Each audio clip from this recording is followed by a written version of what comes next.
Ze elkarrizketa honen zuzen egon gara, hasieran programa hasi genuenean ere halaxe genuen gogoa, gure lehenengo programa, zure lehenengo liburua, tartean txapelketa gurutzatu zitzaigun, baina zai gaudela, tabernan ere zai egoten garenean zer egiten duzuzuk. Ze gaur egun askok segapotora jotzen dute, garai batean halakorik etzen izango, baina... Nik neuk ere segapotora jotzen dut gaur egun esango nuke, baina liburua idazten ari nintzenetan, eta tabernara joaten nintzenetan, oso adi egoten nintzen. Dokumentatzerako zitzaizun. Hori da, naiz eta ez den gaur egungo garaian girotutako taberna bat, zerbitzari begira, bezeroi begira, egon izan naiz. Izan ere gu hemen tabureteetan gaude, barra nola beso bat dugula, egon beharko genuke akaso, baina horko mailan bai daude liburuaren protagonistetako batzuk, ezta? Ze azkenean zerbitzariak dira, liburuan momentu batean aipatzen den bezala zerbitzariena ere oso gremio berezia da, denenak direlako, baina ez dira eraberean inongoak, ze beraiek hizketa gai eman berri izaten diote askotan zai dagoenari, baina beraien artean ez dakit askorik hitz egiten ote duten, baina hortxe mailan eserita behintzat dauzkagu Rakel eta Ana, bi aizpak, Lopete gitarrak, eta haiekin lanean aritzen diren Miguel.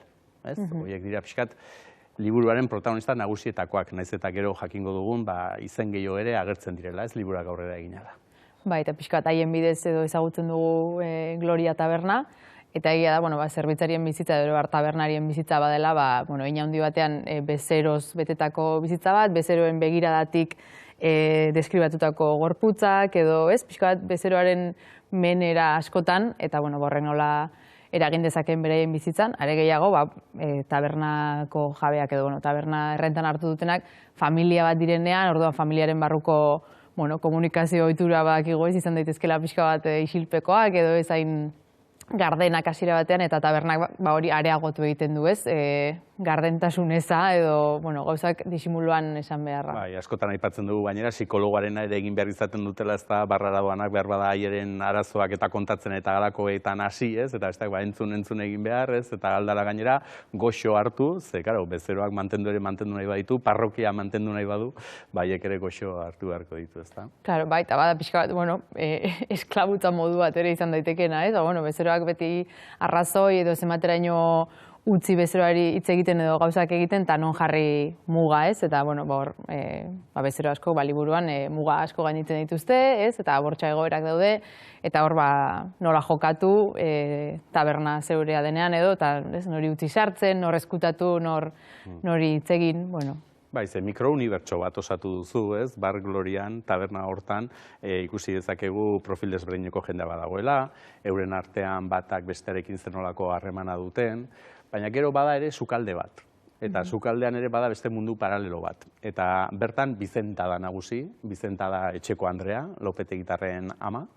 Eta esango nuke oso alde nabarmena geratzen dela kanpokaldea edo barra, esan dezagun gizonak nagusi non diren, edo Bizentak kudeatzen eta gobernatzen duen sukaldea.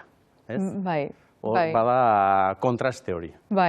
Publikoaren eta pribatuaren arteko dikotomia aski ezagun hori, eta nola, urtetan emakume askok, atzekalde hori kudeatu duten, hein handi batean eurak izan dira euskarri, ez guztiaren euskarri, naiz eta barran behar bada aurpegia beste batzuk eman, atzeko kudeaketa hori, eta Bizentaren kasuan jakituri handiko emakume bat, oso langilea, oso isila, konfliktoak saihesten dituena, eta bere genero rolari izango dugu letra handiekin men egiten dionez, emakume horietako bat, eta ze eredu eman alabei ez, alabek hautatu egin beharko dute, emakume rebeldeagoak izan eta desobeditu, edo Ana bezala, edo azkenean itzuli tabernako lanera, edo familia beragandik espero duenera.